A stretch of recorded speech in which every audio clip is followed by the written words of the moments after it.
మంగళగిరిలోని TDP central ఆఫీసులో మంత్రి నారా లోకేష్ 87వ ప్రజా దర్బార్ను బుధవారం నిర్వహించారు. వివరాలు ఇలా ఉన్నాయి. కష్టాల్లో ఉన్నవారికి నేనున్నానంటూ విద్యా ఐటీ శాఖల మంత్రి నారా లోకేష్ భరోసా ఇచ్చారు.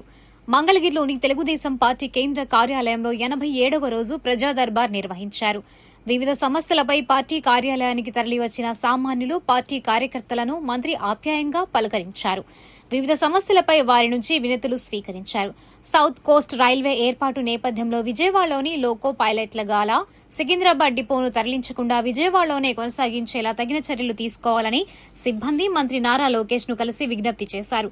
విజయవాడ బోర్డును కొండపల్లి నుంచి మోటామర్రికి పెంచడం వల్ల గత 17 ఏళ్లుగా విజయవాడలో ఉన్న సికింద్రాబాద్ గాలా డిపో ఉనికి సందిగ్ధంలో పడిందని, డిపోను మోటమర్రికి లేదా డోర్నకల్కు తరలిస్తారనే ప్రచారంతో సుమారు 500 కుటుంబాలు ఆందోళన చెందుతున్నాయనే విషయాన్ని మంత్రి దృష్టికి తీసుకువచ్చారు.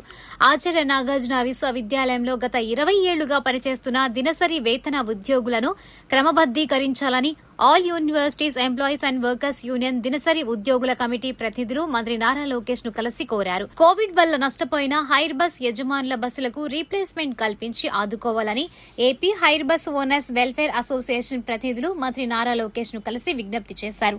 నంద్యాల జిల్లా మహానంది మండలం గాజులపల్లి గ్రామంలో తమకు వంశపారపర్యంగా సంక్రమించిన 2.63 ఎకరాల భూమిని సిరిగిరి చంద్రమౌళీశ్వరరెడ్డి ఆక్రమించారని విచారించి తగిన న్యాయం చేయాలని కర్నూలు జిల్లా గుండంపాడుకు చెందిన ఎస్ చిన్నశివమ్మ మంత్రి నారా లోకేష్ ను కలిసి కోరారు.